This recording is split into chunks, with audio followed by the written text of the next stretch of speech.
Hello everyone, welcome to the PIPCAST 3000, episode 160. I'm Caedo Genesis, this is my co-host Bad Company Sarge. Hello there. And this is a bi-weekly podcast, usually going up every other Sunday, 10 a.m. Pacific, where we talk about gaming stuff. Usually kind of Bethesda adjacent or related to first-person RPGs or something along that likeness. The last few episodes have been about Oblivion Remastered because it got shadow dropped. Sarge and I made stuff with it. Mm-hmm. And for me, it's still mixed results. We'll see in the next few weeks how it goes. Yeah. But we've also kind of moved on because we have seen that drop in interest quite a bit. So I had to drop my character build series halfway through. Yeah, it's an unfinished story and I'm sad about it. Mm-hmm. I basically had another build ready to go, and I was just like, oh no, this is bad. This is real bad. I was losing views across the channel by uploading Oblivion Remastered. It was severe. That sucks. Yeah. So anyway, this episode is not going to be strictly about Oblivion Remastered. The topic is actually going to be underappreciated games in the Post Apoc and fantasy genre. So that's Sarge and I both came up with at least 6 things each. Mm-hmm. So that's what we're going to talk about during the topic section. And if anything comes to mind for you in the comment section, the games that you feel are underappreciated or underrated in those genres, please leave it in the comments. Because weirdly, the last episode also didn't really show up in people's feeds, it seems like. And we'll learn more about that in the comment to the cast section. But thank you, initially, thank you to the patrons and supporters of me and the channels. And thank you to Wasteland Legends, Sven and Rose. Now let's get on to the comments of the cast. Sarge, do you want to actually take the Spotify one? Because I've prepared myself to pronounce the name of the YouTube one. Oh man, I was just getting ready to butcher the name of the YouTube one. Oh, well, I mean, if you want to. It's fine. I can butcher the name of the Spotify comment. So, Steel Taun Eric says, RE Xbox. I saw on LinkedIn that Matt Turble said to reduce the cognitive load of being laid off using an AI chatbot. This feels like cry to your robot therapist and goodbye. These feel like the most annoying parts of a cyberpunk dystopia. Yeah, would be nice if we got the fun parts of dystopias, but we're getting the annoying, boring, and just sad bits of it. Yes. Yeah. Yeah, we're the cyber parties. We're the fun, I don't know, weird neon drugs that you can do. Yeah, I was literally just thinking, why aren't we having the crazy drugged out, think about the children's style stuff? No, we're having the inverse of it instead, where it's like, everything's got to get more boring and bad. And that's it. And everything is becoming super, super diluted. Yeah, and let's just sanitize it all. This will be great. Hey, real therapists are valid, by the way. Yeah. Just to throw that out there. I mean, Eric was just quoting someone that was completely out of touch. But I'm seeing a therapist right now, and they're great. So just making sure that doesn't take away from the validity of therapy and having somebody to talk to, because it's very important, especially nowadays, especially if you live in America. Mm-hmm. I mean, literally speaking to anyone. You could speak to someone who you do not share a common language with, and you would have a better result of just feeling better and getting some level of empathy than if you deal with some AI chatbot. Oh, yeah. Not having a single word be understood by either party, it will still go better than just cry to your robot sort of deal. Yeah. They don't experience empathy. That's not... They're programmed to pretend to be empathetic.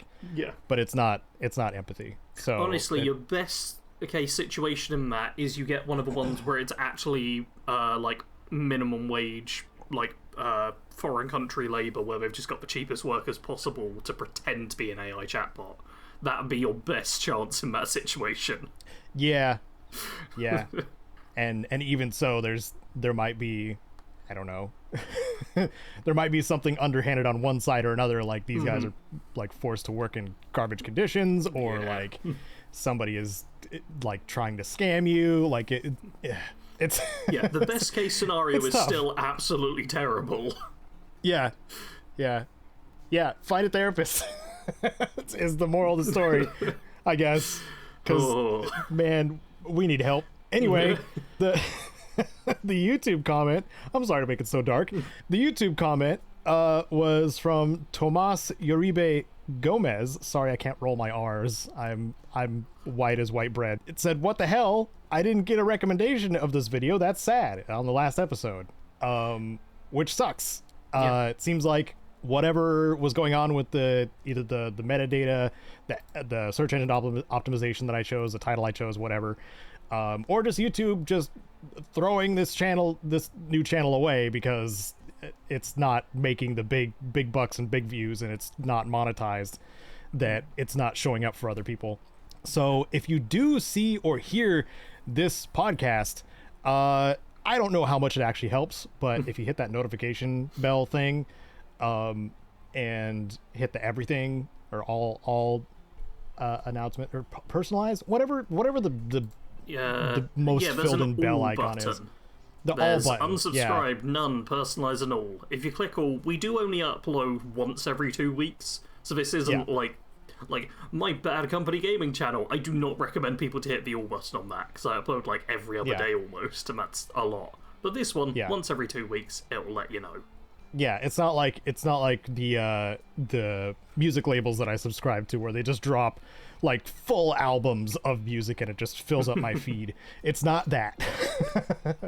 It'll just be once every couple of weeks that we show up. I'm just wanting to make sure that we do. For those of you who do want to, who are subscribed to this and want to hear it or see it, and even add it to your watch later workout playlist or whatever. Or driving playlist. In the case of Eric, I could not think of the word case for some reason. Okay, well, thank you for the comments. If you want to be a comment to the cast, you can leave a comment, and we're gonna have plenty of underappreciated games that we don't get to too. So please get those ready for when we get to that spot. But the theme of this episode is underappreciation. Oh God. Welcome to a new episode of a Sadcast. We're just going to be sad from here on out. No! Oh no, Sarge. I'm going to move this one right here to the middle. Okay, so the first newsy thing that I wanted to go over was there was a surprise Avowed update in, I think, yesterday? Monday. Start of the week. Monday. Oh, not yesterday. Oh, wow. Yeah. This was much further back than I thought. The 14th of July. There were 1.5 patch notes that came out for Avowed. A 1.5 patch. First of all, it's Steam Deck verified now, which is good. If you play on the Steam Deck, great deal.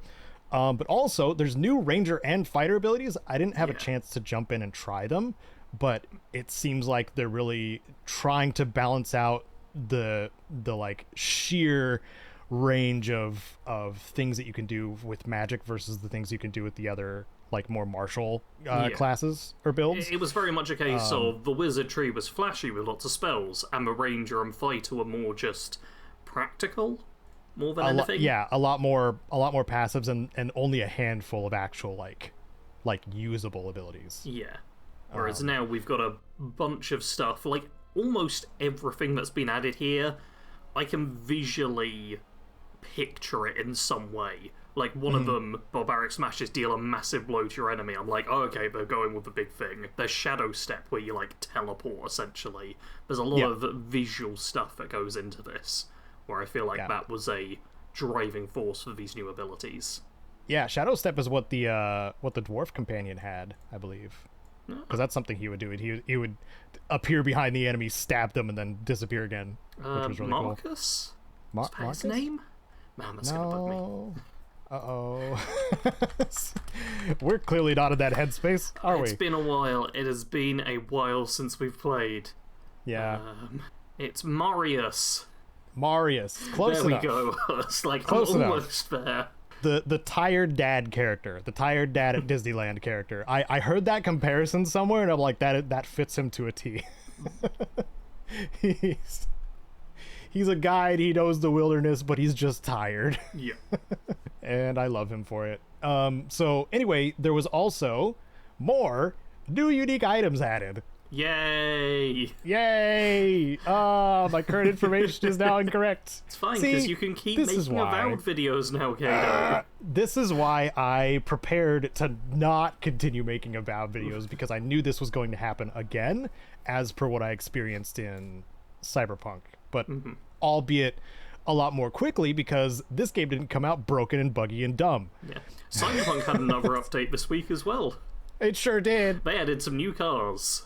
Yeah, and an auto drive feature. Yeah. That Still has being been proven updated. already to be kind of janky, just like regular traffic, because it follows the regular traffic. It's so funny. I'm going to be playing Cyberpunk again at some point. I've been delayed over and over again, but it's like a series I've got planned to be recording on the second channel, but I just haven't got to it yet. And I feel like there's going to be probably another update before then, because they keep just dropping these random updates but do very small things. I look forward to hearing about it, I suppose. Like, you know, I still have that endless salt for Cyberpunk, but I also, man, the reason I'm so salty is because there are aspects of it that are good, and I have to acknowledge that sometimes. I still haven't played Phantom Liberty because that salt level is so high, but maybe that'll change in a decade. I don't know. That's the timeline I'm going to give, is a decade. When I hold on to a grudge, it's lengthy. It's decades long. Thankfully, it's only against games most of the time. So, new unique items. There were, what, 6 added? 6 added to Dawnshore? My goodness. So overall, it looks like there's roughly like 20 more uniques across the whole map. Sorry, combining all the maps. Yeah, we got 17, it looks like, here, providing that each of these is individual. I know a large part of what they're trying to do is make it so that you can play with any type of weapon early on without having to just go with the basic one. A big thing I noticed is you can now get an arquebus in Dawnshore, whereas that before you had to kind of get to It was a basic Stare. arquebus until Emerald Stare, I think. Yeah. That you got a unique one, that is. Yeah. One point of note is, like, they've added new robes and weapons, but there seems to be no new unique amulets, rings, armor. I'm pretty sure there's no armor. No armor that listed. was pretty full up. Like the proper armor as well as like accessories were plentiful in Dawnshore especially. So But the other thing they've not added are daggers. They've not added any new unique daggers, and I feel like that's kind of the. I was gonna say like, it's the most underappreciated weapon type, but it's just the worst. Daggers aren't particularly good. Like, you can have a dagger or a sword, which is just better than a dagger. Or a greatsword, because they're amazing. Yeah, but if you were even wanting to do like the one-handed thing, just having a little blade to go with, you've got a better option in the sword, and there's like no real reason to go for the dagger. Like, I think it's technically faster swing speed, but it's less reach and less damage. So, like, I think the DPS is still worse overall, and you need to be closer to the enemy, which feels wrong. Even though it practically makes sense, it just doesn't work out well. Especially because the stealth kill thing isn't relating to daggers at all. So, yeah. Poor daggers.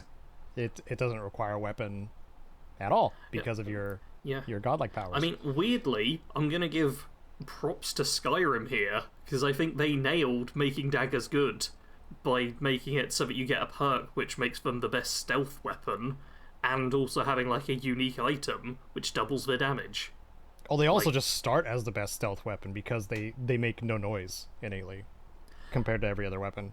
I don't really think about that, but that's a sensible thing. They don't make noise, so you can, like, if you're going into a Draugr crypt, like I did this during the leveling guide to like test all the weapons and their viability, but the very first thing I noticed was like if you use like a mace as a sneak attack weapon, everybody around will hear it.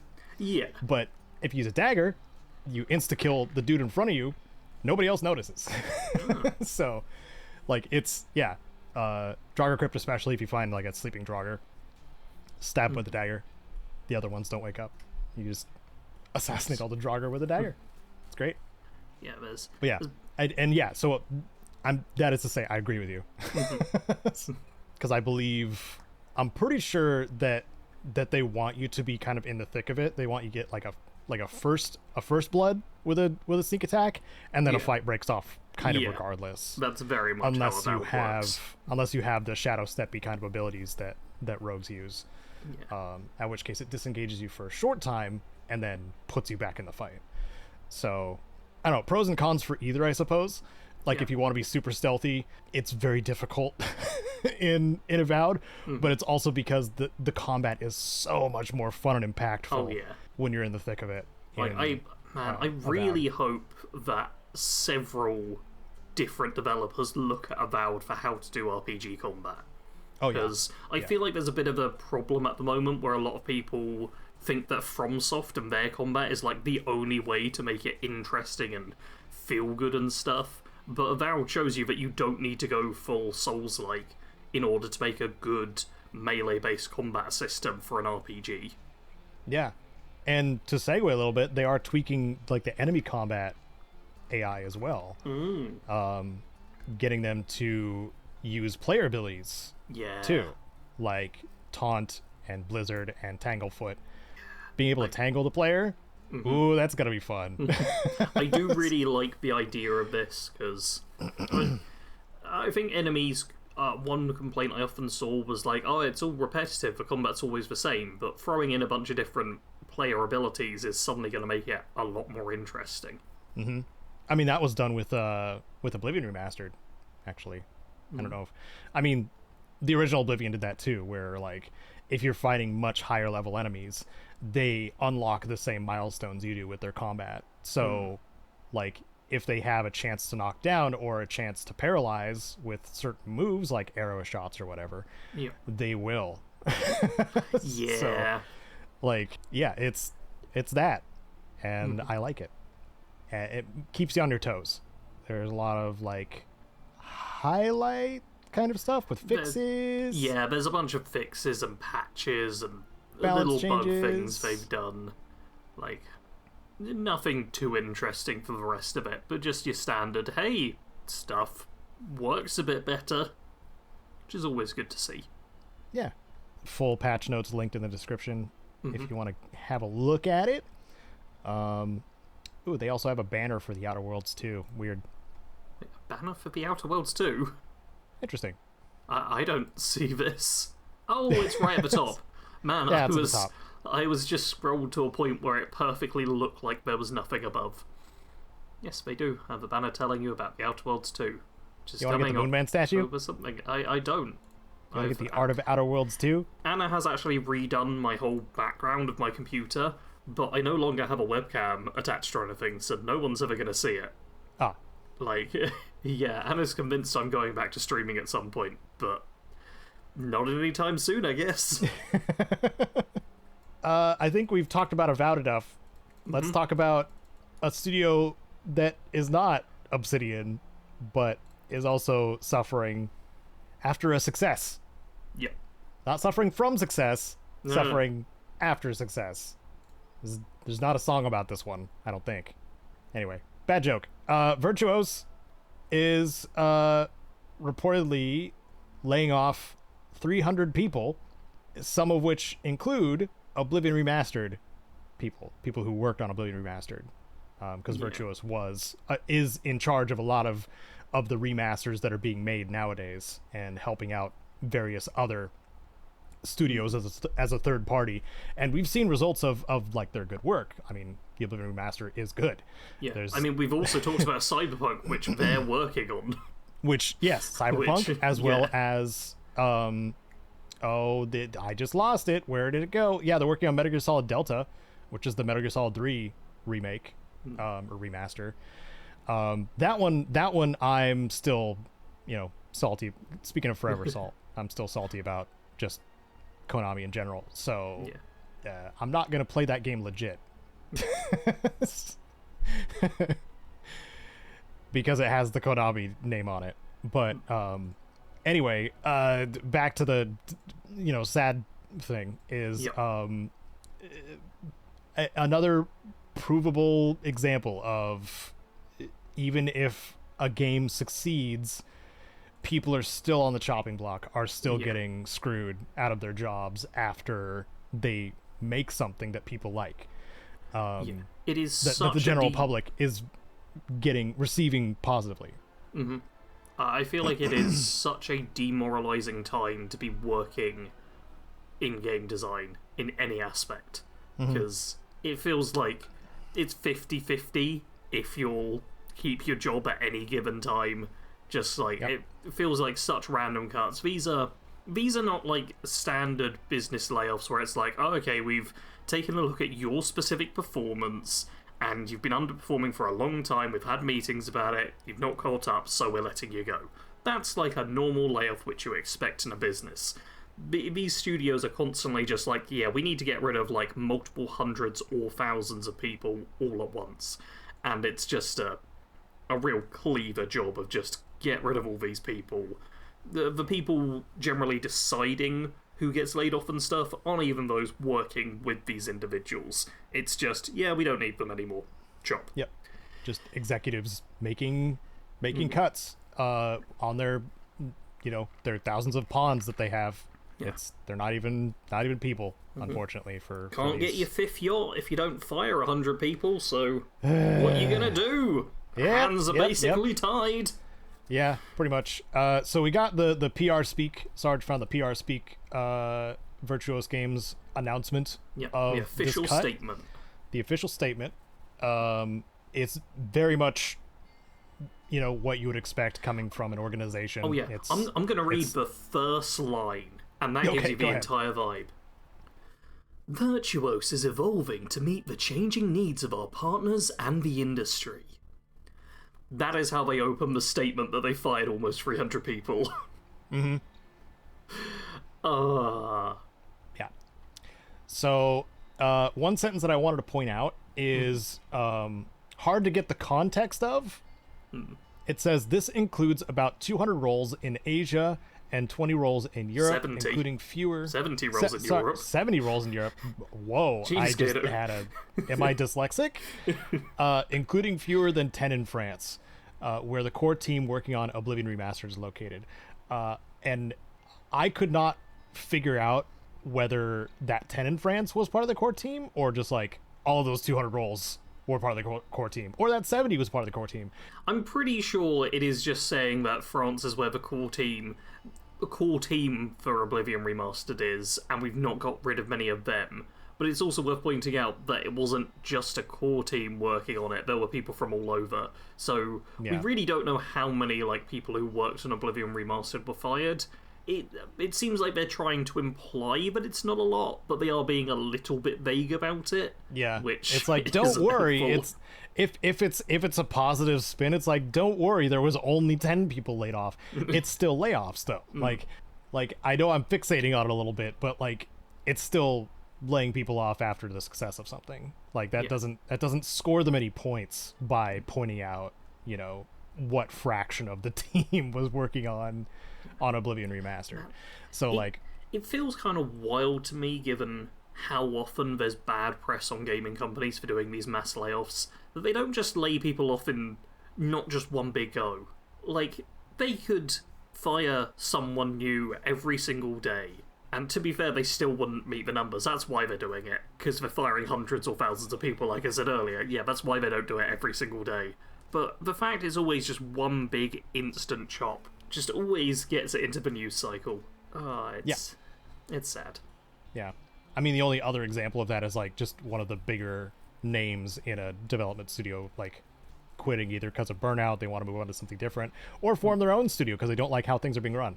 Yeah. So that happens too. There's been a lot of that over the past few years. Yeah, weird. Weird that they go indie. But there was an extra little paragraph in here saying that they're sending respected support to affected employees. Don't know how reliable that is. They said, we are grateful for the contribution of those impacted. We are providing separation packages, career transition assistance, and opportunities for redeployment across our global network where possible. You can take that however you want. I don't know how much reassurance it is for those who are being affected, but for whatever those words are worth, I still think most of the stuff in PR is hollow. So I mean, we'll see. But I've also been not in the best headspace when receiving official news. So I must admit, it bugs me a lot as well. And it's not even these statements so much. Like, I get it, this is from the company in particular. Like, it's not even signed off with anyone's name. It's just from Virtuos. But yeah. I saw with the last big layoffs at Microsoft and Xbox and Bethesda and all of that, I saw, like, a bunch of community managers, and their statements all started the same way with, like, I have been affected by the recent restructuring at Microsoft. And clearly, like, everyone's trying to PR it so that they can get a new job, because nobody wants to be seen as, like, oh, these beeping beepers, beeping beep, beep, beep, beep, fired me, the beeps. You don't want to put that out there, because then it might impact your chances, but it all feels so manufactured and fake every time, but I hate it. Yep. I wish people could just be like, yeah, these people suck. They shouldn't have fired me. This was random and whatever. But instead I wonder what we'll see on Glassdoor then. That's the side I'm aware of for disgruntled employees that get Man, I wonder dropped. how many Glassdoor reviews don't get put through because they just break too many like rules with bad language and stuff. I'd love to know that. Yeah, I haven't checked Glassdoor in a while, so I don't know. For anybody who doesn't know, Glassdoor is like an employment review, like reviewing employers. Yeah, kind of thing. It's an anonymous way to do it. Yeah. So if you had a bad experience at a job, like, say I work in security and people had a bad experience working under, whatever site I was working at, then they could leave a Glassdoor review and be like, don't work at the site. It sucks. The management is garbage. That kind of thing. That wasn't my experience, by the way. I actually left on good terms, and there was only one garbage person that I worked with, as far as I know, and he got laid off. So, silver linings are few and far between for me, apparently, today. Yeah. So let's move on to the next silver lining for Sarge. It's the Mortal Kombat 2 trailer is out. Yeah! And it focuses on Karl Urban. Yep. I'm pretty sure it focuses on Karl Urban, because that's all I was focused on in the trailer. Yes. He seems to be a main character. Yeah, he's Johnny Cage. He's Johnny Cage. Which I think is kind of brilliant casting as well. Because, I mean, I'm of the mind that Karl Urban can play this role and play basically any role. He's done a lot of different roles throughout his career. I'm saying roles too much. But he's done a lot of different stuff. But this being like... I don't even know how to quite describe Johnny Cage. But Johnny Cage is a badass who shouldn't be a badass. Like, he's kind of a stuck-up Hollywood type who thinks he's better than everyone, but he also kind of is. And I feel like that's something that a lot of actors would not do well. Like, even a lot of famous and popular actors just could come across as really arrogant and unlikable. But Karl Urban's very charming, feels very human. I'm obviously a big fan. But I feel like because he's done a lot of kind of like... I'm trying not to swear as well. It's weirdly the problem I'm having right here. He's done a lot of not well-formed characters, but still given them like really solid performances. Like, I think John Grimm from the Doom movie is like one of my favourite performances of his. Because the old Doom movie with like Karl Urban and Dwayne "The Rock" Johnson, it's not a good film overall, but he really acts properly in that and gives some like he's like the only character in that who gives like an emotional performance at any point, as far as I'm concerned. But he still does the whole like, oh, I'm gonna be the guy who basically does the Doomslayer's job and fights all these things, and he manages to do both of them in a movie which is panned by so many people. And like, yeah, I think this is brilliant casting. And I wasn't actually interested in watching the Mortal Kombat movies. I don't think I've watched any of them. But this is the first one where I'm like, yeah, I'd probably want to watch this at some point. The violence does look kind of cheesy, which would allow me to actually watch it, because I can do cheesy violence. Like, that's no problem. But like Mortal Kombat's kind of always been a bit cheesy. Like, it's ultra violent, but it is cheesy ultra violence. Yeah. but like I don't know. I've also never really been a Mortal Kombat guy. That's been brought up a couple of times in my unarmed playthrough, because there are references. Sorry, my unarmed playthrough of Fallout 2. There are references to Mortal Kombat. Like you literally do arena fighting in San Fran versus characters that are like parallels to Mortal Kombat characters. Like that's how close they get. And also like some of the like critical deaths are literal fatalities from Mortal Kombat. Like in the combat log and stuff like that.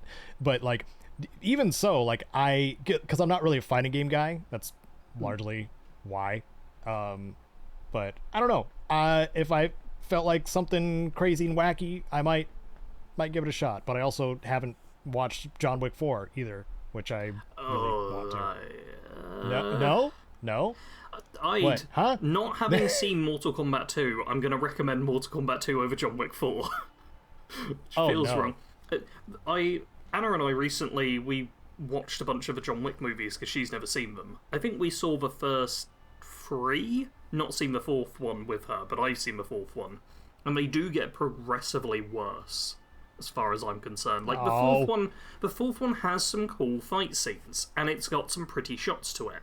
But if you're expecting, like, anything beyond that, you're going to be kind of disappointed. Like, weirdly, it's a movie that I feel is almost better watched as, like, seeing some cool screenshots of it and watching just the fight scenes.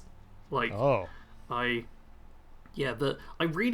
first John Wick film did brilliant world building, but I feel like they delved too deep into making the world, like, this huge, all-encompassing thing. And watching them back-to-back, I was like, oh god, this is not so good anymore. Yeah. That's my hot take of the day. I mean, well, the third one, like, I didn't care so much for the plot at that point either. But I did like the references. I did also like the fight scenes a lot. So, you know, maybe, I mean, thank you for the preface.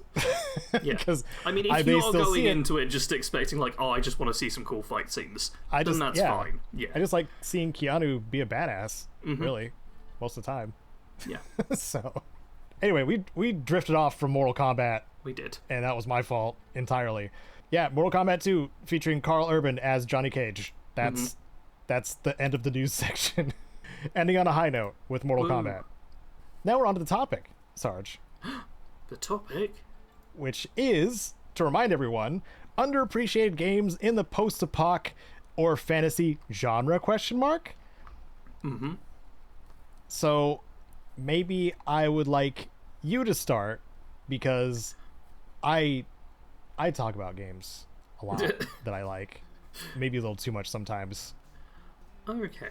Well, I'll start with one that we both have played and talked about and even covered a bit, which is Rage 2. Oh. Yeah. This is a really good combat game. It is, as far as I'm concerned, the John Wick of video games. Because if all you care about is some pretty looking effects and some really cool fights, then Rage 2 is your game. The story is, the world building's like, okay, and has some nice elements, but really doesn't land all that well. And the map design's also a bit as well, but the fighting in Rage 2 is amazing. I do like the when you get to the different like bandit encampments and stuff like that, I do like the progression of those levels. It does the progression in a very similar way to like a lot of, I was going to say older Ubisoft stuff. There's kind of like a sweet spot with Ubisoft where it didn't feel quite so big a chore to make progression in their games on like uncovering the map and stuff, but it still felt rewarding. And Rage 2 kind of hits that sweet spot quite well. The reason why it's not like a linear shooter is because it's got the driving and car combat mechanics too. Yeah. Like that's very clear. Like that was a mixture between Avalanche and id. The last time doing what they do best. I tried to go back and play Rage 2 a little while ago, and I played a bit of it, ran around, shot stuff, it was all fun. But my car got like blown up or something, and then I like called it a day and then came back the next day, and I could not resummon my car or anything. that just wasn't available to me at this point, and I was just like out in the middle of a desert, and it was a case of like run just in a straight line for like 10 minutes doing nothing, and I was like, nah, it's not worth it. Yeah, I would say the last time I booted up Rage 2, I got it when I was going to try to get footage ages ago, like this was a few years ago now, is like I made when I still had a Twitter account, when I still posted angry things on Twitter, I put up a clip of 7 minutes, I think it was 7 straight minutes or so, of like weapon skins and stuff that the game just unloaded on you in character choosing. And I was like, I'm done. Because that's the worst. That is so ew. Just put it in a notification thing or a message or somewhere in the menus. Don't just blast me in the face with the wow every single time. Rage 2 is particularly bad for that. I've been doing a lot of fresh playthroughs of Fallout 4 lately, and because I'm on like the latest update edition, it's got a bunch of Creation Club stuff, and as soon as you leave the vault, there is like a good few minutes of just quests popping up, which you have to kind of sit through, and I always just stand there and wait for them to end, because it's just very slow. I do the same. Yep. It's same with, I mean, it's always kind of been that way for Bethesda games too. Like, I would say it's not as bad in Fallout 4. I mean, it's worse in Fallout 4 now because of all the Creation Club stuff. That's true, better, but now it's worse. I didn't like the freeze frame. Yeah. The OK prompt though. Yeah. Like you can just let them play through in Fallout 4. You can walk away and make a snack or something while it's happening. Yeah. Whereas in Fallout New Vegas, for example, like you would have to hit the OK button. Unless you put a mod in that would switch it to the upper left-hand corner, which I did because it was too many. Yeah, because Vegas has the fun thing as well, where the final, like, a DLC or whatever comes in like 30 seconds after the bulk of the rest of them have done, which was always just so annoying. Yeah, I don't know why this is still a thing in video games. This is obviously, like, bad implementation, and it keeps happening. Yeah. But... Well, I mean, if the Oblivion Remastered is anything to say, like, they have one that happens at the beginning, and then you're free to kind of do whatever. No. Every time like a quest objective pops up, you have to click through it. No, I'm talking about like when you leave the. Yeah, when you leave for the first time, sure, but then every time like you update. Yeah, because that's what we're talking about. We're talking about up. like the very start of the game. We're not talking about quest updates. Yeah, but the quest updates don't need to be done like that. This is still like the same family of bad interruption design. Oblivion just spreads it out through the entire game rather than front loading it. I don't know. I do like the quest updates that I can read. So I don't like having to stop. Like I like a good flow of things. Like the text is sometimes good, and there's definitely good stuff to read in there, but that's nah. So you just want the Borderlands method all the time. Borderlands is not. No. Tell you objectives all the time. They just keep talking in Borderlands. Borderlands is also bad. I think Fallout 4 is a good example of what to do once you've made it past the first bit. Because Fallout 4 just gives you like a very small description, and then you can go into your Pip-Boy and see a more detailed one afterwards. Like at your own leisure. But we're getting away from things. Caedo, what's one of your underappreciated games? Oh yeah, Rage 2's ending sucks. Don't play for the ending. Anyway, play because you like shooting stuff and blowing them up. Yeah, just ignore the beginning and the end and all the boring bits, and then shoot stuff, and it's great. Also, look at what the NPCs are up to. It's really funny. Anyway, I'm gonna pick. Oh, what should I pick? So a lot of my choices, at least, half of my choices are isometric games because I play a lot of top-down, turn-based, and/or like strategy-based, real-time with pause kind of games. Caedo's a nerd. I am a nerd. So I'm going to start with an older one, Neverwinter Nights, particularly Enhanced Edition. This is a Dungeons & Dragons 3.0 styled game obviously in Neverwinter. It takes place in Neverwinter. but it is a gamified version of that rule set, and it is pretty straightforward to pick up, I think, as most of the games of that kind of era. Sarge did suggest like, oh, Baldur's Gate 2, but I was like, no, because that was still the era of like pre-2000s where it expected you to save scum over and over and over and over again, and like the resting menu was like its own separate thing. You could be attacked, and like it was all like really still kind of clunky. Yeah. And trying to play it co-op was kind of out of the question. Like Dakuba and I tried it like once in Baldur's Gate 1, and like reloading was just a chore for both of us. So I landed on Neverwinter Nights because you control one character, you can have one companion, and whoever else joins you can do the same thing. They bring in their own character, they can import from like whatever saves that they have if they want to, and they can have a companion as well. And then you can both play through whatever the module or the story is that you're deciding to play as. And the wonderful thing about Neverwinter Nights is it has continued over the last numerous years to get updated and have things added to it. Even community-made modules made official, because that's how much support the game is getting.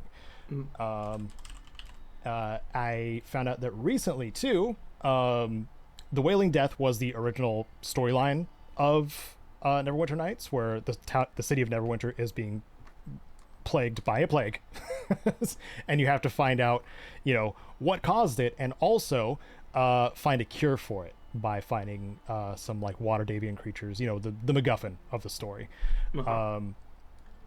So you're doing that, and you're serving Lady Erebeth during this whole endeavor.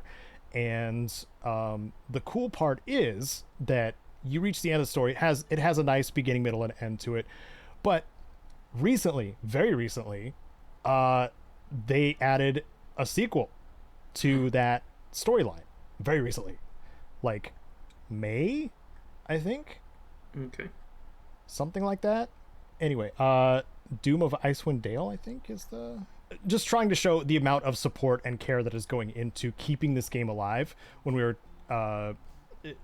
bringing up the importance of video game preservation, which Sarge will also probably touch on a little bit.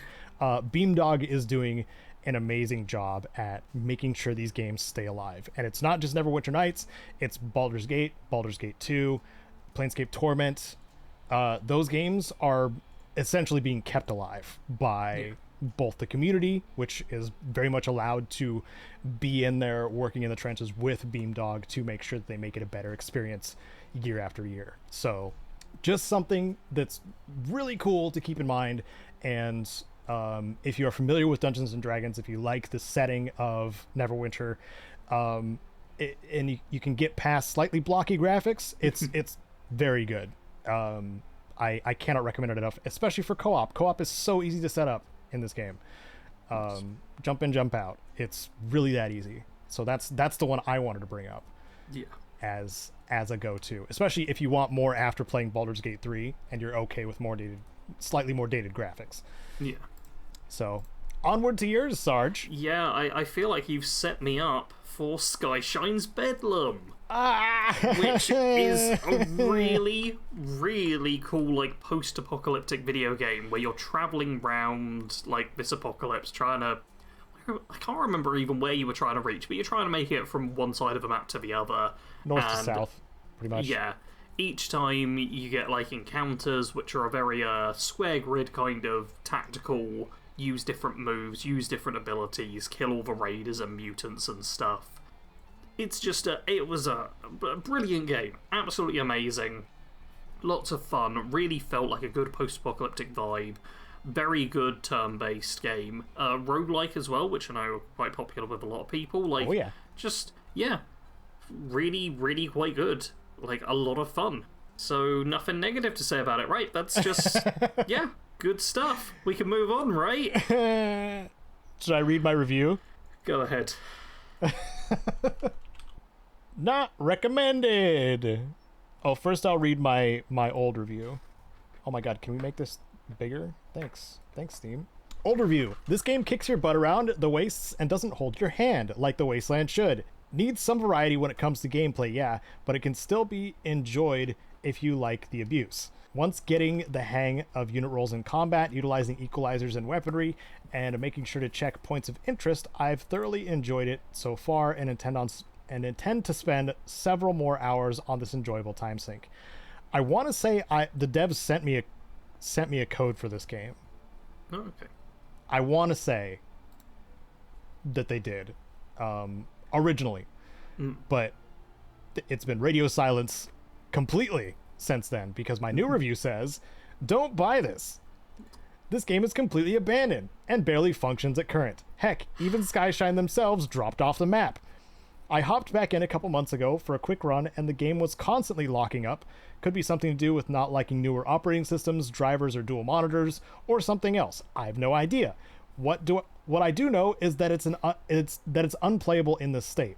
I'm really sad to report that because of how awesome this game was when it came out. Yeah. So you can't buy it on Steam anymore. I don't know if there's any ways to buy this game or get your hands on it. Oh, it's like not listed anymore either? It's listed on Steam. You can find the page, but it will say purchasable. Yeah, I'm gonna. Skyshine's Bedlam. No longer available on Steam Store. Yeah, I see it. Yeah, there we go. It took me so long to find that. Yeah, because obviously we've got it, but yeah, there's a notice that it's not available anymore, which is a shame. Because, yeah, it was a lot of fun, and it did a lot of stuff right. It was quite a small little game, but it was really enjoyable, and I really liked the art style and, like, the kind of vibe of it all. And, yeah, it was great. We'll be coming up to the 10-year anniversary in September, but we're not going to get that, because it's officially abandonware now. Wow, it was that long ago, too. Yeah. Oh, dang. Yeah, Caedo. The 2010s were really when we got most of the games, it feels like. But it's, yeah. This is why things like Stop Killing Games, which we talked about last episode, kind of matter, because now you just can't play this anymore. It's just gone, basically, so that's a shame. Yeah. You and Tony both played it. And yeah, it's... what a loss, dude. This one hurts my heart because I thoroughly enjoyed Skyshine's Bedlam. Yeah. I thoroughly enjoyed it. I get a craving to go back and play it like at least a few times a year. But it's just not gonna work anymore. I'm gonna see how difficult it is, but I might have footage of these things playing on screen. Because I know for a fact I have like some like stream archives that I could dig up to get gameplay from. I can send you footage of a couple of games. Yeah. Or I could just grab some guides of like Rage 2 and stuff like that. Yeah. Yeah, Skyshine's Bedlam is the one that probably hurts the most of this list. Yeah. For both of us, because like... everything else on this list you can go and play right now, but Skyshine's Bedlam, you just have to listen to us talk about it and know that you're never going to get your hands on it. Sorry. Yeah. Unless you, like, I'm still of the impression that it's just like, if you have like an earlier computer that hasn't been upgraded or something like that, like a Windows 7 laptop or something, maybe it'll work. But at the same time, you can't get it on Steam, so... Yeah. You have to already own the game and have, like, a system which it's gonna work with and be okay with, which... Yeah. It's a lot of work to get through. Especially for a game which isn't, like, incredible. Like, it's good. We really enjoy it, but it's a long... it's a lot to do for this one game. So... If you do want to punish yourself, though, Caedo's got a game he could recommend. Oh, there's so many in here, though. Yeah, I'm kind of leaving it a bit open. Which game do you think punishes you? Kingdoms of... No, I'm just kidding. Kenshi. Oh, man, you hear me talk about Kenshi all the time. What else needs to be said? This is in my top 5 of games that I just love to play. It's one of my Zen games. Weirdly one of my Zen games. I'm that weird.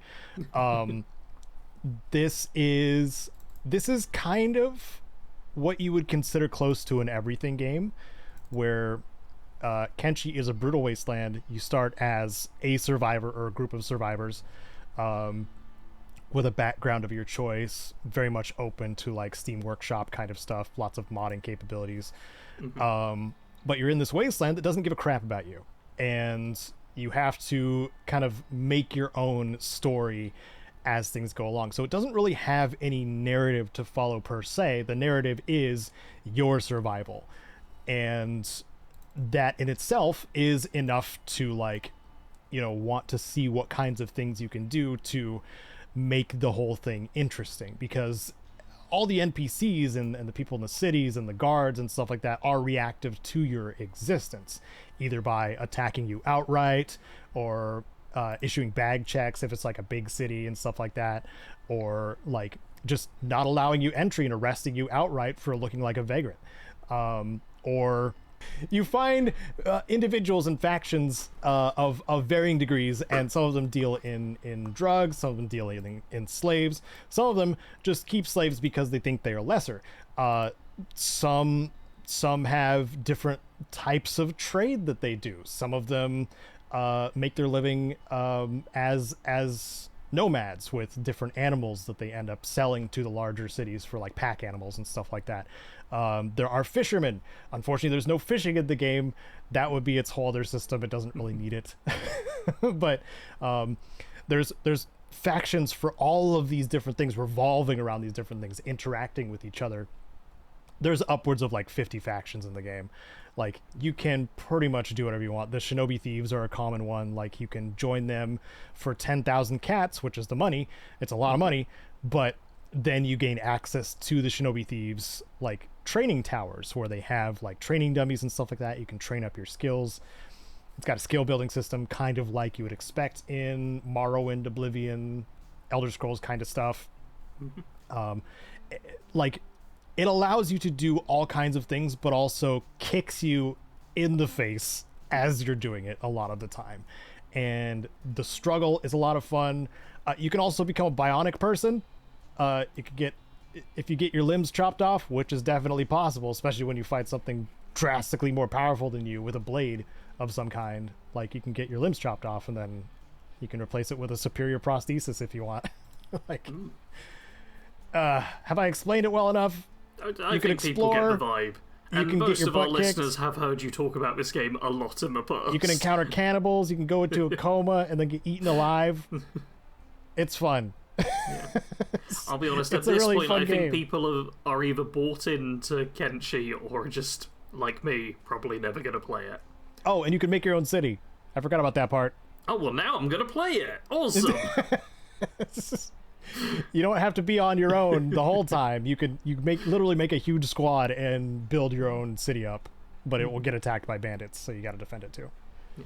It's a lot of game in that game. Anyway, so much game in your game. I've geeked out about Kenshi so many times, so we can move on. Another game that kicks your butt. No, Caedo, you can't just do my... No, another game where you're... I've got a segue, Caedo. Another game where you do drugs. That actually makes sense. Caedo talked about one of his favourite games of all time, so now I'm going to talk about one of my favourite games of all time. Chained Echoes. This is still the best RPG new release I have played in about a decade. Which is saying something. The game came out in 2022. In your top 5, you would say. Yeah. Yeah, you know what it is? God, man. It's... I really struggle to, like, rate my games next to each other. Because I often say, like, Final Fantasy IX is my favourite game. And that's because it, like, very much shaped me as a person. But Chained Echoes is a better game than Final Fantasy IX is. Which, yeah. So your inner child is screaming. It's tough, because if I played Chained Echoes as a kid, then it probably would have made it to the top. But, God, it's so good. And it's also an indie project made by basically one person. Matthias Linder is, like, the guy who made it. There's like some artwork and stuff and some music done by other people, but this is like about as indie gets. and it does not look like that. It looks like proper, like, really beautiful 16-bit animation and just visuals, and it is amazing. I'm going to be sending Caedo footage, but it is absolutely brilliant.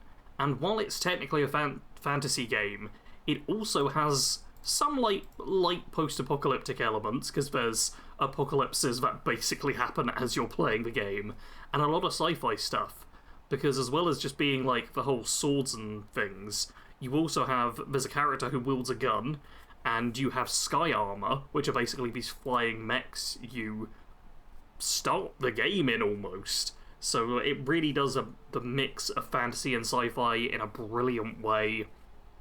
It's most reminiscent to me of Final Fantasy VIII, actually, in that regard. But it is such a good game, and I wish I could get more people to play it and recommend it in a better way, because it is incredible. I can't even... God, the last game I played, which had like such a big impact on me in this way, was probably like Nier Automata. That's like the next most impactful game I can think of. That's a good game too. Yeah. Yeah. I would rate these games pretty similar. I prefer Chained Echoes, and I'm sure plenty of people prefer Nier, but it's amazing. It is incredible. The characters are so deep, and it's such an intelligently written story as well. Like, the villains have reasonable motives, but the player characters, they don't just go, no, you're just the bad guy. They go like, I understand why you did this, you're still a terrible person. Yeah. There is such good dialogue. It's the way you switch up the class system, and you get like 8 main playable characters, and you can play as all of them at once. They incorporated that in a brilliant way. I love it. I love it. It is so good. Did you talk about the mechs? Yeah, that's for Sky Armors. I'll have footage of them I'll send to you as well, because you can fly around, and as well as it being like a different thing for combat, where the Sky Armors are like, you deal thousands of points of damage rather than like tens of points of damage or whatever. They've got a whole like overdrive system that works into it as well, and a gear system in the mechs. But the mechs also let you traverse the world differently, because you can fly in them and get to places you wouldn't be able to on foot. But if you're in the mech, you're like huge.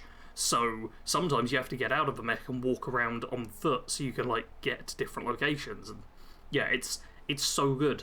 It is so insanely good. I love it. Nice. No segue for me? No, I'm afraid you've lost me. I'm now watching my Chained Echo footage. I'm sure whatever game you talk about next will be fine. Well, I know you really like Chained Echoes, Sarge. In fact, it's one of your favorite games of all time, but I know another one that is one of your favorite games of all time is Kingdoms of Amalur. It's not as good as Chained Echoes. What?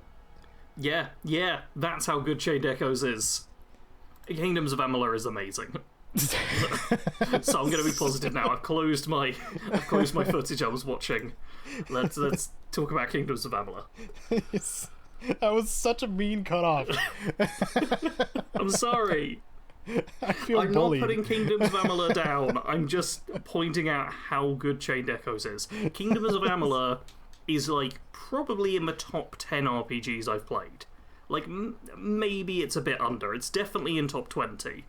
Like without a shadow of a doubt. Like it is really, really good. Yeah. Chained Echoes is better, but Kingdoms of Amalur is really, really good. Okay. You could say they're both good in their own rights. Yes, they are. Okay. We're gonna put it there.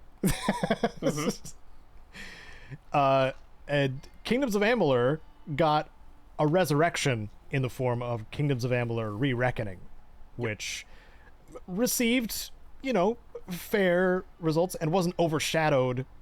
Fortunately, was not overshadowed by Skyrim this time. Yeah.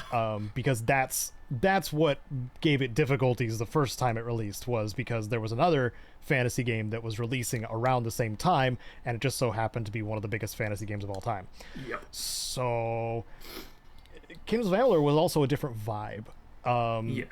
it hits different parts of my brain at once, and you can see like the DNA of a MMO kind of in its design, where the regions are very large when you explore them.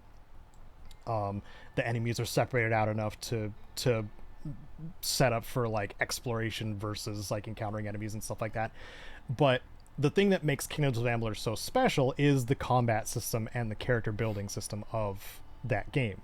Is you can take on might, sorcery, or finesse abilities, and mix and match those abilities to make your own like super class if you want to. And all of the weapons have various flashy moves and abilities from those trees. Whereas you couldn't make that statement about Skyrim at the time. Like, the combat is not, you wouldn't call it flashy unless you're talking about the kill moves, which are like the finishers. Which also didn't always line up properly and looked kind of jank. Whereas Kingdoms of Amalur, it was all flash all the time. Yeah, even the most boring playstyles are about as cinematic as Skyrim's individual kill cams are.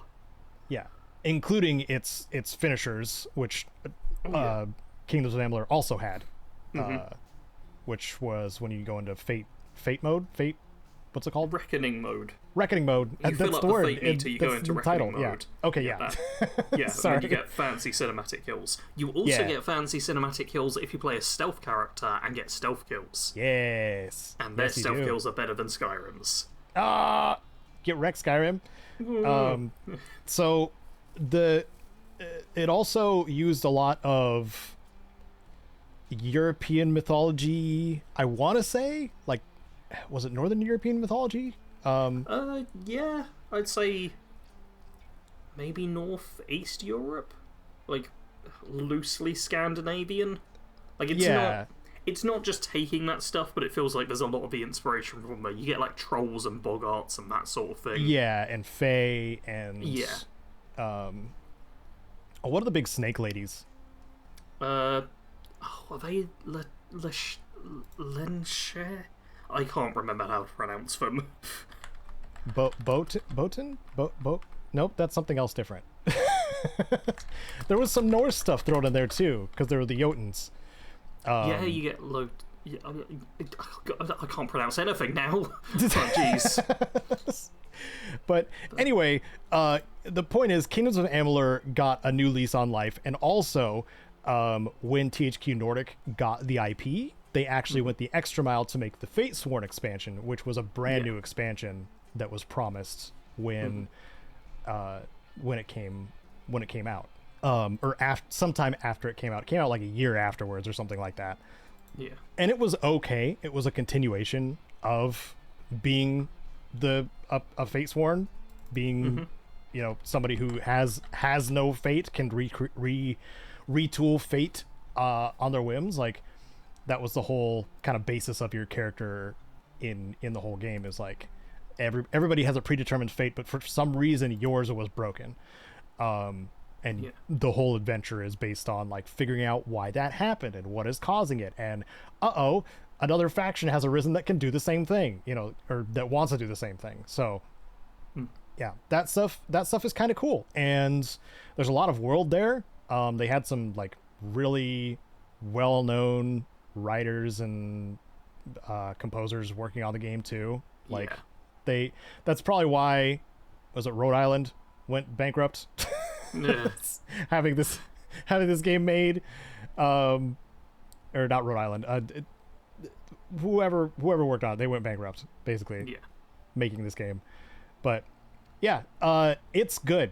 It's if you like the like World of Warcraft colorful kind of aesthetic of a fantasy game, and just really good feeling action, like hack and slashy kind of stuff, that's cool. And also proper respect to magic as well. Like, I love it when games have proper respect to a magic class where you feel powerful when you use it.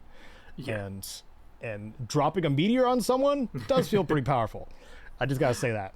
Yeah, Like, we're comparing it to Skyrim constantly because that's a touch point everyone will be familiar with. But in Skyrim, it's like, cool, I can cast a big fireball. In Amala, it's like, I'm gonna rain ice down from the sky in like a 10-mile radius sort of feeling.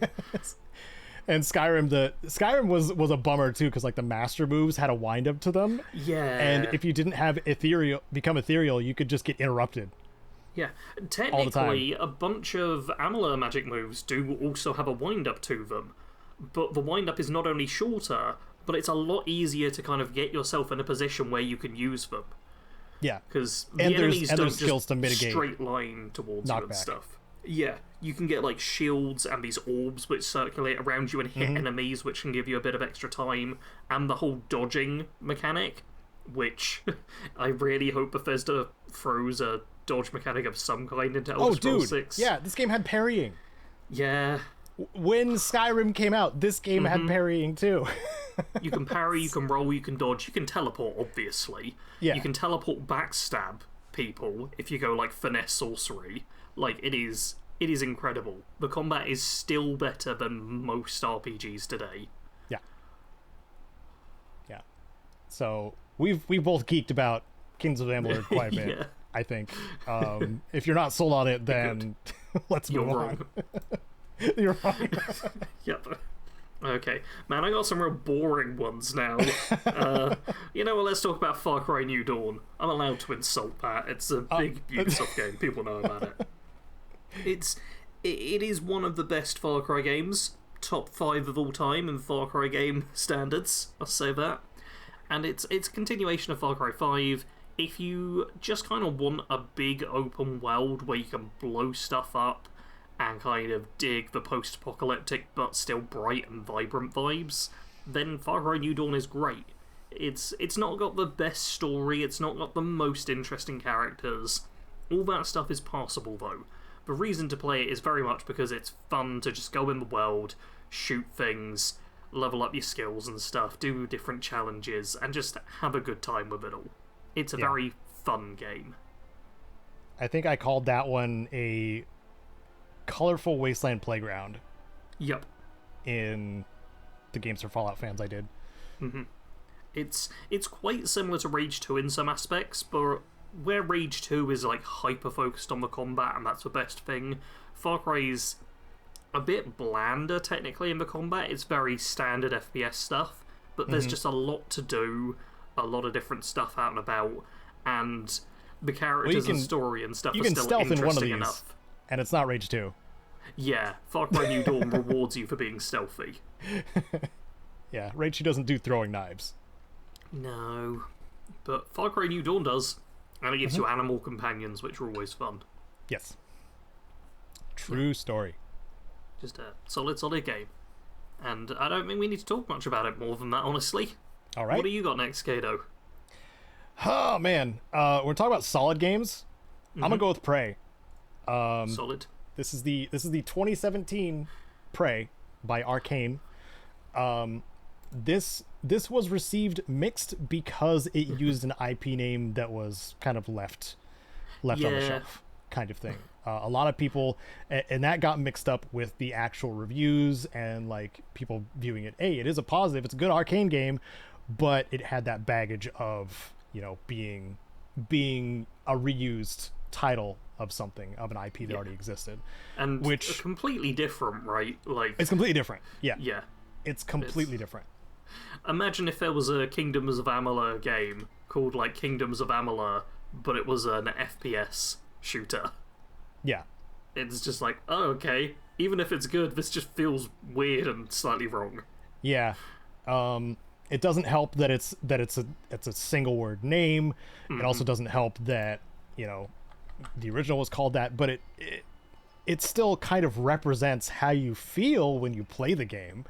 And now we also have like Predator adjacent film that also uses that title. So like, we do indeed. What do we have to worry about at this point, or fuss ourselves about? Quite a funny thing. I just searched for Prey game, the 2006 one, and it's like Prey 2006 game, and it's showing me almost exclusively images from the Arcane 2017 one. Because Yeah, searching it can't tell the difference. Yeah.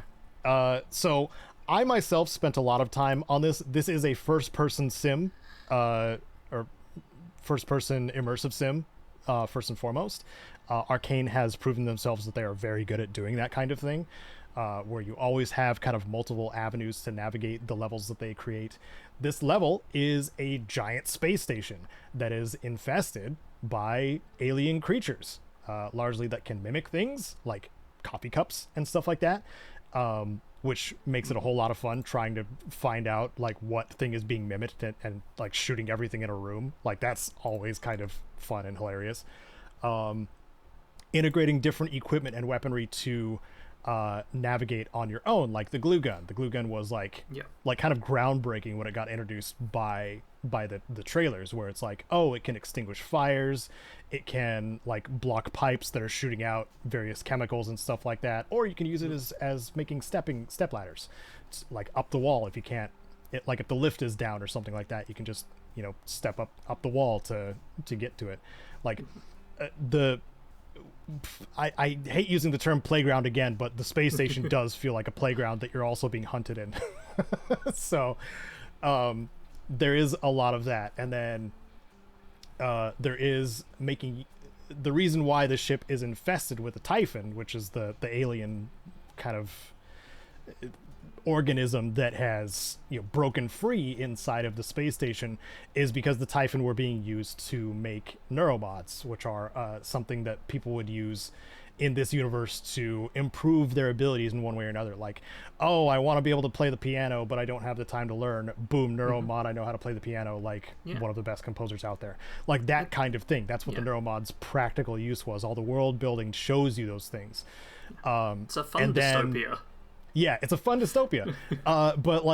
But then something goes wrong, obviously, and mimics start, popping out of areas and killing scientists and stuff like that. Then the bigger typhons start showing up, like the nightmares or the big huge ones that chase you down. But those neuromods, you can continuously inject yourself with those neuromods, which go directly into your eye, and the game makes sure to show you that in first person. But the funny part is, the more you inject yourself with these neuromods, the more you get seen as a typhon creature. So like you have to start picking and choosing, or just go full typhon mode where you can mimic just like a mimic would. Like you can turn into a small mug to get through tight spaces and stuff like that. You can use like explosive typhon powers for like disabling electronics and stuff like that. It's the amount of stuff that you can do. And especially like speedrunning wise, people can speedrun this game very fast because of all of the stuff that you're allowed to do to get to the end. There is so much sequence breaking that you can do, even if you're not speedrunning. But I wouldn't recommend it because the station itself is fun to explore. It's even because it's a space station, there's a lot of variety in said space station. There is like a big place called the Arboretum, which is like very much a garden kind of setup area where it has a walking path through it, and that's where a little apartment up top is. And there's also like the hangars and the stuff like that. It's a lot. And then also you can go outside the station and just float around, and sometimes you have to access other parts of the station because some of it's been destroyed by freak accidents or the typhon themselves. And I will say, this is some of the best zero-G gameplay I've experienced as well, where it truly feels like you are so minuscule compared to like everything that's happening around you. So I think I've geeked about that enough. Like if you've played an Arcane game like Dishonored and stuff like that, like what you're getting. You're getting cool powers. You're getting different level designs for different play styles, or level design for different play styles. Interesting enemies. Yeah, fun stuff. Just fun, real fun. Yeah. Oh, and Moon Crash. Moon Crash was like the prototype for Deathloop, and it's really cool. Bring that up. Yeah, sorry, Moon Crash. Yes. Anyway, that's it. Right. Oops, well, I crossed off the wrong thing. Speaking of the moon, let's also talk about the stars and Sea of Stars. Nice. Sea of Stars is a retro-inspired turn-based RPG. It actually came out I was about to say last year. It came out in 2023, which is no longer last year. No! It's now 2 years ago, because time keeps going forward. Stupid I hate time. Yeah, it's another turn-based RPG. Not as good as Chained Echoes, unfortunately, but very few games are. But this was a lot of fun. It has a you play as the Solstice Warriors, these fated heroes, and all of that stuff. But you're also joined by your friend who's a cook, and he uses a pot lid as his weapon, and it really leans into the fun side of that at points. It's got some interesting characters. It's a very emotional story in the end, despite being quite cartoony and comic-y at points. But it's lots of fun. It's got interesting elements as well, where on top of the turn-based side of it, there's also timing parts in combat, where there's you might throw a weapon and you have to hit the button just as it hits the enemy, and then you can keep throwing the weapon and stacking your damage. And it kind of interacts in a fun way. Were you about to say something, Caedo? No, I just said ooh. Okay. Oh, it was an ooh. Yeah, it's good. It feels a bit weird to just leave it at that, but I don't have a lot to say about it. It was just a good, solid fantasy RPG, which I think is actually I don't know if it's underrated, underappreciated. I think the people who have played it and know about it are oh yeah, this is really good and stuff. But you just kind of need to know about it. So you now know about Sea of Stars. Go give it a look at and see if it's your sort of thing. Yeah, for sure. Sorry, I'm finding a spot to where you can actually share things. It's not confusing. No, because I'm gonna need a lot of footage from you. I only have footage of Chained Echoes and Kingdoms of Amalur. Ah, crap. Yeah, I played several of these games on console, and I don't keep all of the footage of stuff. So oh man, you don't have any remnant footage? No, that's from ages ago. I've got some images I can send you. Sorry, buddy. Hold on, I'm almost done. Moving things into old episodes folder. Seas of Stars can also be seen in. Oh wait, no, hold on. Suns are also stars. Yeah, they are. Marvel's Midnight Suns are Marvel characters that happen to be named after suns, I think. I'm not sure. Okay, I was about to say I wasn't aware of that. That feels like a really weird thing. Okay, so Marvel's Midnight Suns was another game that received kind of mixed reviews because people didn't quite know how to receive it, I guess, or know what to expect, which makes sense because it is a turn-based tactical superhero game where it has cards that represent your character's actions. Whoever your I think it's a 3-person squad, whoever your 3-person squad is, they have their own separate decks of cards and you play those abilities. But of course you can move around those abilities however you want. The basis of Marvel's Midnight Suns though is you get to make your own Marvel hero. They're named the Hunter. You can customize them how you want, and then you can be evil aligned or good aligned if you want to. The narrative kind of follows, there's this big epic threat, happening, like most comic book stories, kind of thing. There's this big epic threat happening, and you are the offspring of the thing that is threatening humanity.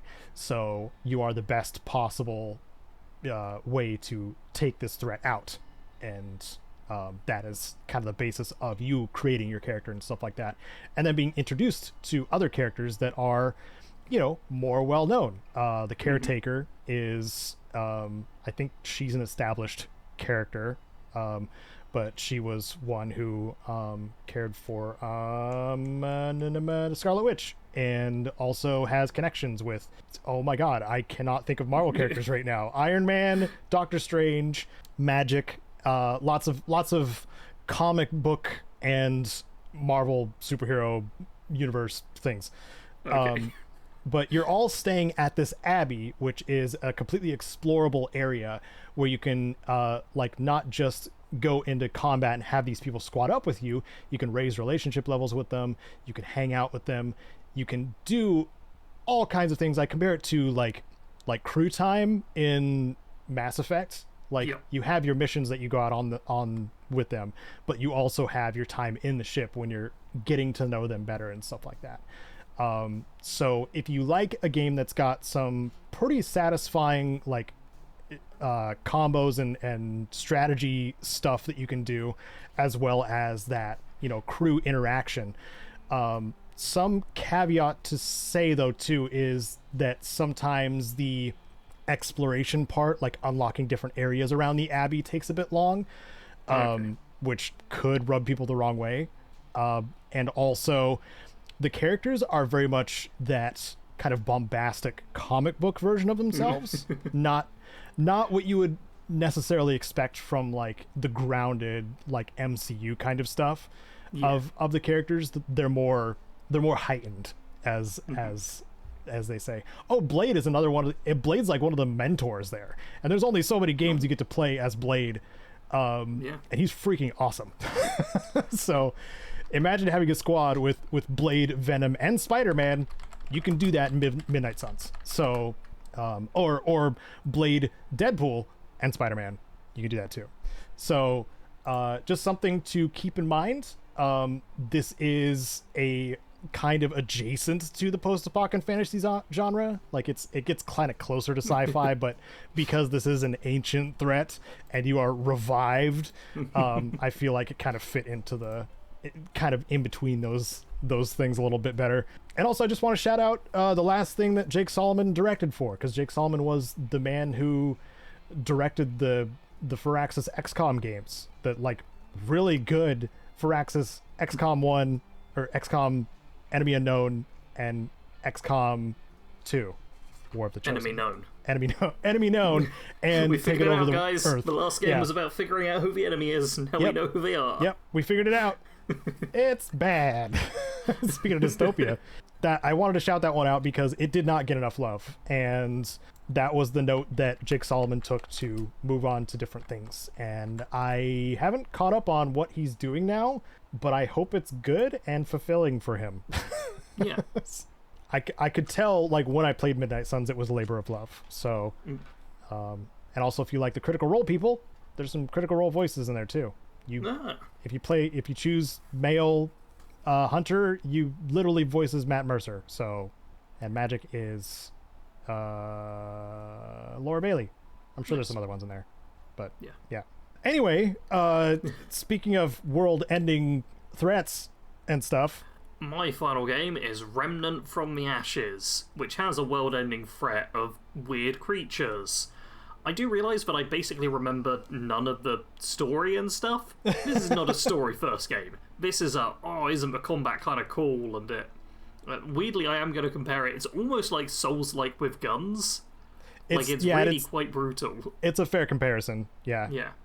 But unlike Souls games, most Souls games, you can co-op it the whole way through. Yeah, there's not some... God, FromSoft is so bad at co-op. So bad. People are like, no, it's amazing actually, but you can only go in a certain area and you could get randomly invaded while doing it. It is not. And yeah, it's just Incorrect. They're terrible at it. We should be able to accept that FromSoft is not good at everything.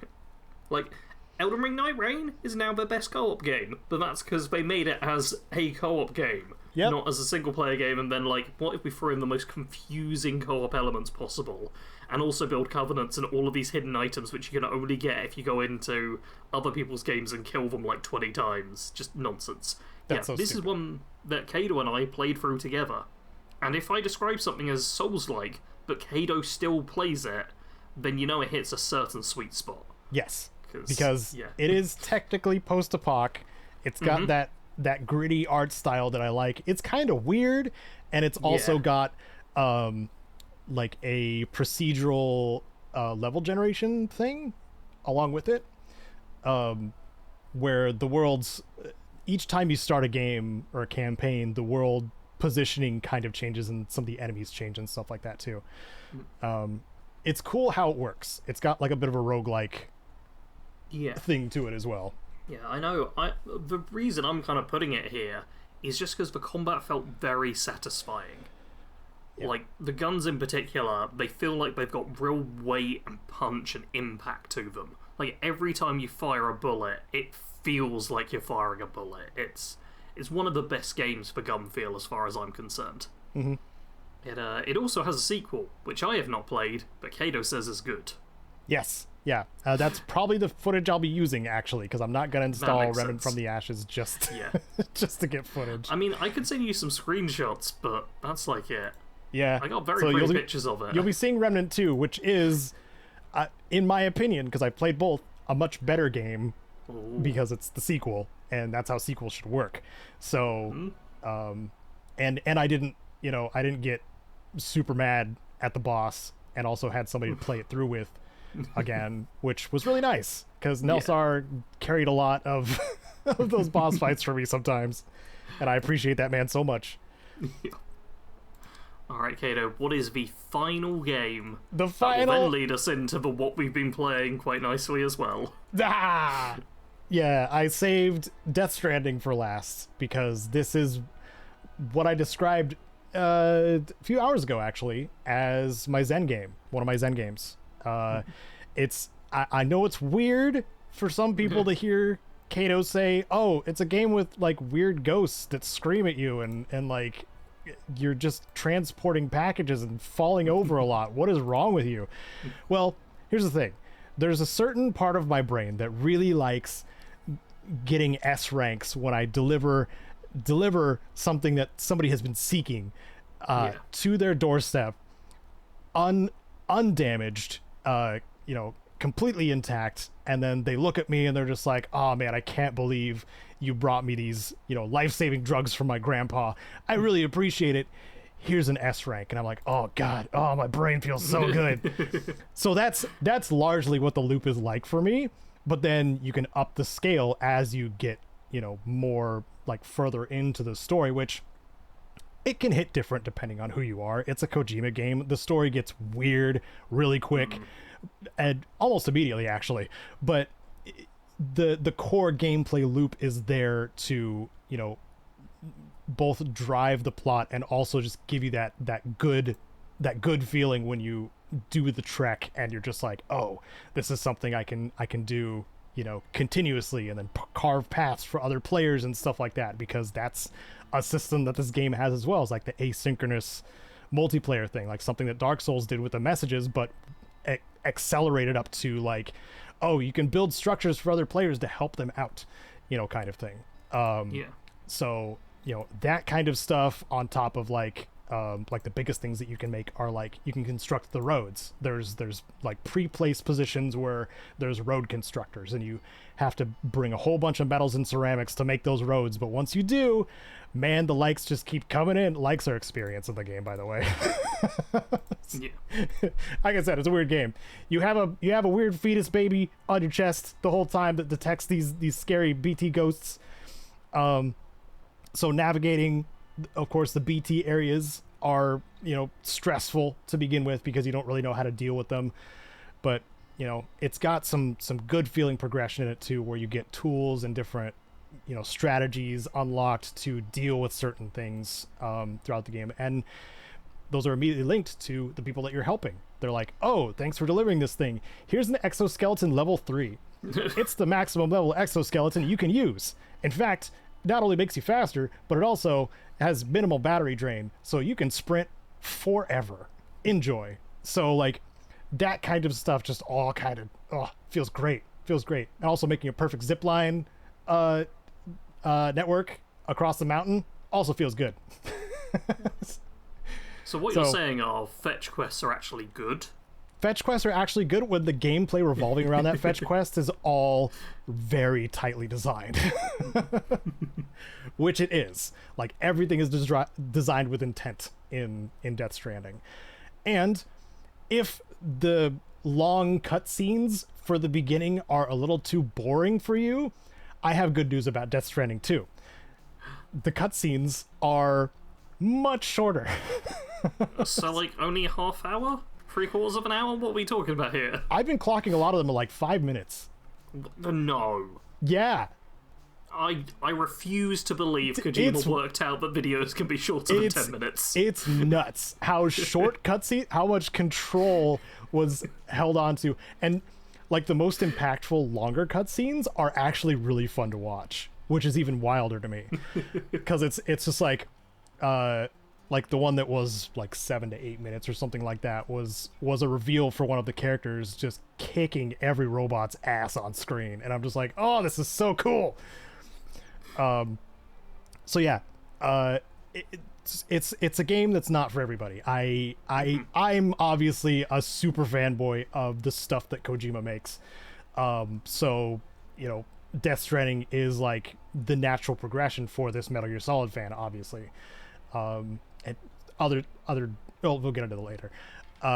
So I geeked out about it enough. If it's your thing, it's your thing. If it's not, that's fine. But it's also one of my most successful videos I've ever done on my channel is nice. Death Stranding tips and tricks. Like, when Death Stranding 2 came out, again, it surpassed Skyrim Ultimate Leveling Guide. And this happens fairly regularly when it's on the PlayStation Store. Or when it's a PlayStation Plus freebie. Is that Skyrim gets dethroned by Death Stranding. And currently, yeah, it is right now, actually, by a lot. In fact, let me just share this screenshot with Sarge. This is 30 days. Okay. Oh, nice. Oh, jeez. It's yeah. Okay. Only like 6 times as many views. That's only 6 times as many views. Yeah, weird. Yeah. So. That's my incentive to actually, you know, make another one for this, because tips and tricks videos are good. They do good. Okay. I've already been kind of leaking what I've been doing. Sarge, why don't you tell me what you've been doing so I have a chance to catch my breath? Okay. I made a video where I redesigned, or basically designed, a pickpocket system for Bethesda games. It's called Skyrim's pickpocket system is terrible, so I made a better one, and that's exactly what I did. I made a better pickpocket system. It's like a grid minigame based thing, and I had to create 148 separate images of the pickpocket minigame to simulate it. And it was a lot of work. But I could tell when I saw the assets moving around. Yeah. And I had to do different transitions depending on what shape of the asset was and what direction it was moving and stuff like that. And I added in sound effects for all of it as well, which you can't even hear half the time. Like, there was a lot of work that went into this. And you should watch it. You should. Because, I agree. Yeah, if you're someone who thinks that Bethesda's pickpocketing system is bad, then you have a brain in your head and can observe things. Because you start with a provocative first line and then you prove it. Weird. Yeah, it's literally Bethesda's whole system is, you get a percentage chance, and it maxes out at 90%, so there's always a 1 in 10% chance you can get caught. And my system is, hey, if you're actually good at the minigame and have invested perks and stuff, then it'll be easier. And it's so much better. It's so much better. I don't know why Bethesda haven't done anything interesting with pickpocketing. The one change they made was in Starfield, where time doesn't just freeze. That's the biggest change which they've makes it ever worse, made. To be clear. I mean, I appreciate that they made it a bit more realistic and added somewhat of a challenge in, but you're still stuck with the 90% stuff, which is like a huge issue because there's nothing you can do about it. It's just like, yeah, you rolled a dice and it's bad now and everything sucks. And I'll be satisfied once I stop stealing pillows from couches by accident. Yeah, it's an issue as well. Like, or cardboard boxes from the floor of the well. Yeah. My system works. It's very clear. It's simple. I'm actually way more proud of the Fallout images and minigame, how that visually looks. And I also... There's something which, like, no one will pay attention to and notice, but I added in, like, frame-perfect examples of walking past an individual and getting the prompt to pickpocket them. And I'm really proud of that, even though it's, like, basically not noticeable, because one of them is literally, like, 2 frames long. Yeah, well, I noticed it, and I think you did a good job. I'm glad of that. Yeah, I also just snuck in, because I can, how the speech system should work. Where I did an example of, like, oh, here's a strength check, a charisma check, and a luck check you'd get. Because just let me... Bethesda, just give me the rights to Fallout and a team of developers. Come on. I also make a joke at the end of it, like, oh, I am available to hire, but there's probably no point because I just get fired right away. Because gaming industry. Like, yeah. I'm very proud of that video, though. Go watch it. Yes. Besides that, I've also been playing a few games. Caedo. What games have you been playing, Sarge? I've been playing as my blow off some stress and Steam game, Total War Warhammer 3, where I have decided that I want to get the achievement for, like, winning a single-player campaign as every one of the races. So a little while back I completed a Kislev campaign, and then I completed a Lizardmen campaign, and, like, last week I completed a Dark Elf campaign, and yesterday I completed a Beastman campaign. And some of them are much better than others. Like, the Beastmen one felt really good, because it didn't take ages. It didn't take forever. The Dark Elves one took me so long, because you need, like, a couple of specific places, and you have to, like, conquer 60 different regions or whatever, and it was just a very slow slog in the end. The Beastmen one, I still felt like I could keep playing at the end of it, which was great. But I've had fun just playing through and doing that. I've also been playing a bunch of Fallout 4.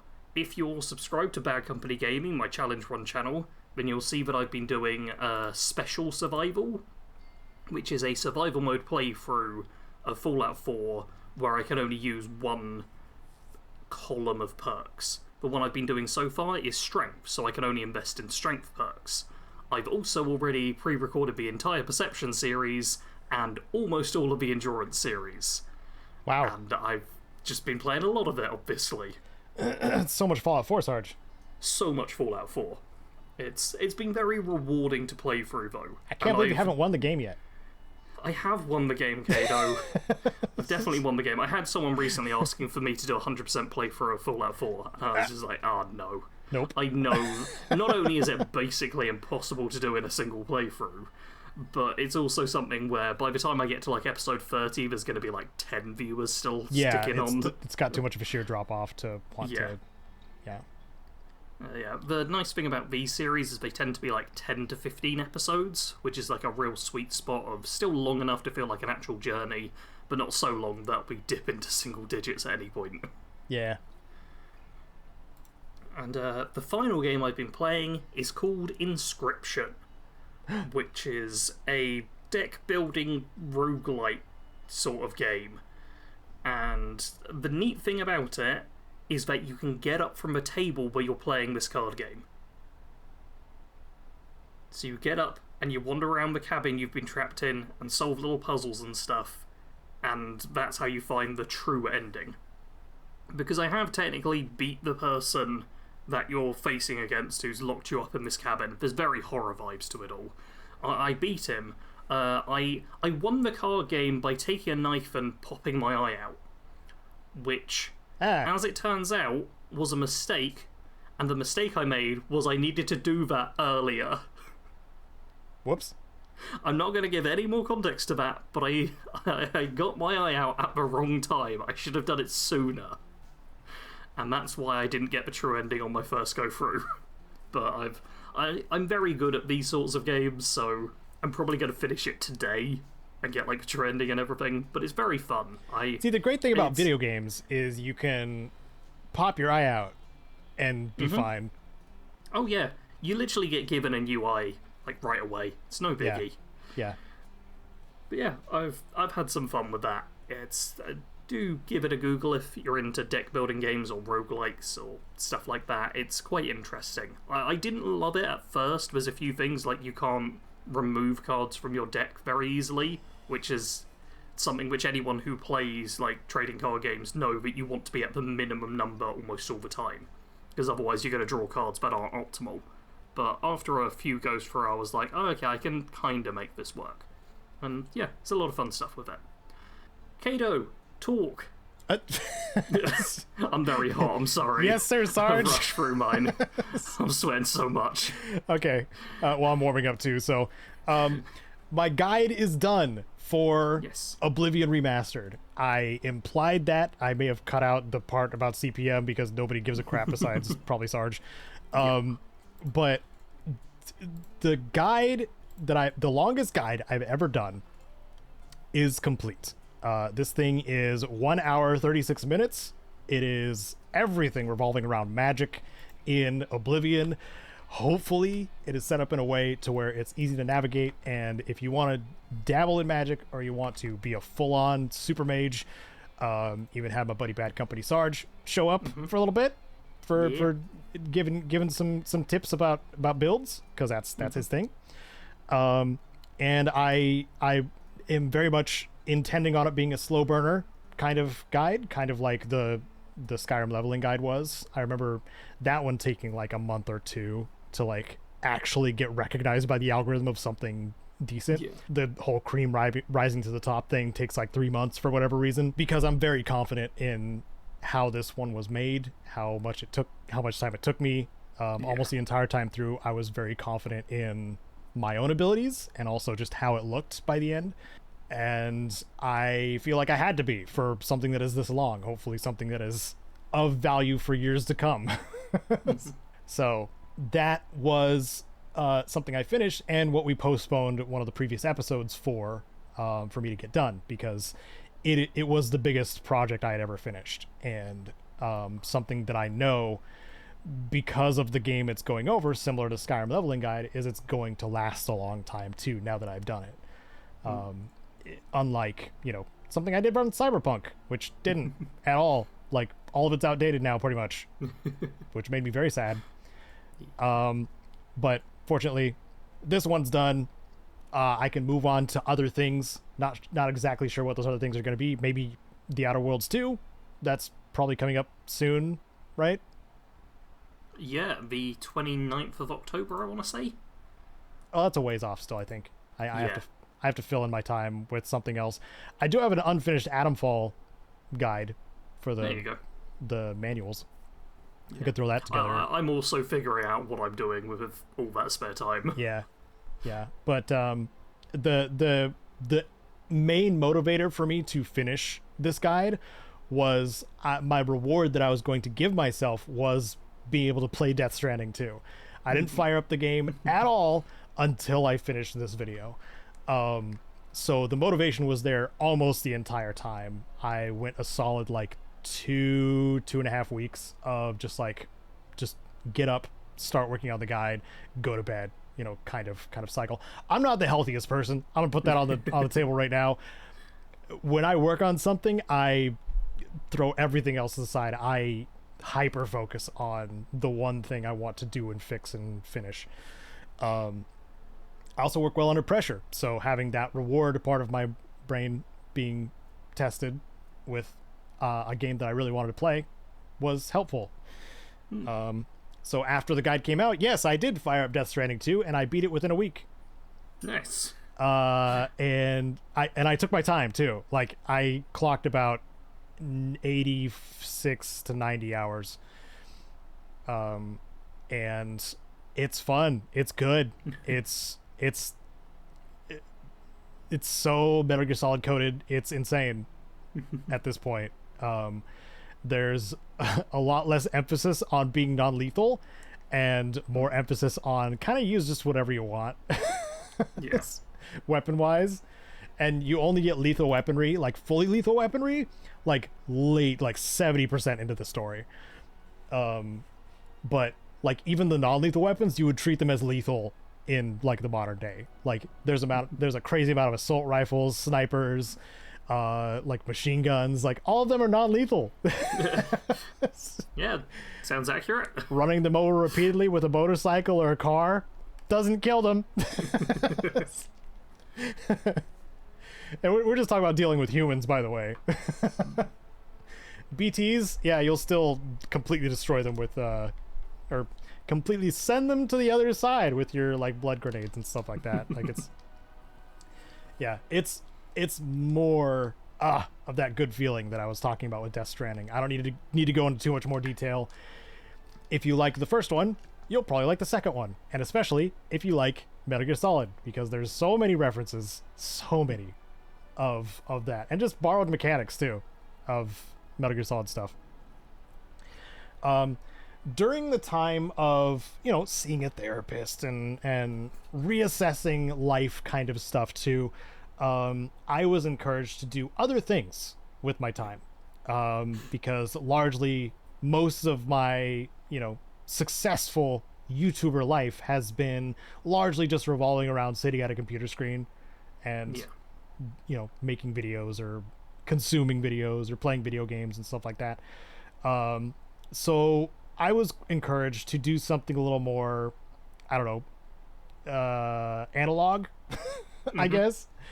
Besides just going on walks occasionally and stuff like that, just to prove that I know how to go outdoors. But I busted out some beads that I had, kind of, you know, just sitting in one of my plastic drawers, because I bought a bunch of this, like, bead art stuff at Joann's Fabrics, and I made, like, one bead lizard, and then, or like bead gecko. I'm sure those of you listening, and Sarge, you're familiar with these.